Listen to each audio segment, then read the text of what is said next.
അവന്റെ വചനം അവൻ അയക്കുമ്പോൾ, അവന്റെ വചനത്തെ അവൻ കൽപ്പിക്കുമ്പോൾ, എത്ര ദൂരെയായിരുന്നാലും അവൻ സ്ഥലപരിധിയില്ലാതെ അതിവേഗം സഞ്ചരിക്കുന്ന ദൈവത്തിന്റെ വചനം കടന്നു വരുന്ന ആ വിഷയത്തിന്റെ മേൽ ഒരു വലിയ വിടുതൽ അവൻ കൽപ്പിച്ച് അത് നമ്മുടെ മുൻപിൽ കൊണ്ടുവന്ന് നമ്മെ പോഷിപ്പിക്കുവാനിടയാകും.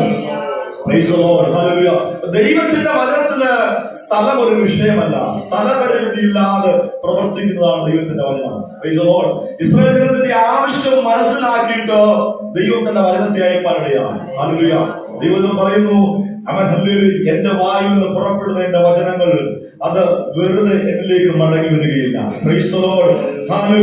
വായിൽ നിന്ന് വചനം പുറപ്പെട്ടു കഴിഞ്ഞാൽ അത് എന്തിനു വേണ്ടി അയക്കപ്പെട്ടുവോ ആ ഉദ്ദേശം നിവർത്തിച്ചു മാത്രമേ ദൈവത്തിന്റെ വചനം അത് മടങ്ങി വരികയുള്ളൂ. ഹല്ലേലൂയ. അപ്പോൾ ദൈവത്തിന്റെ വായിൽ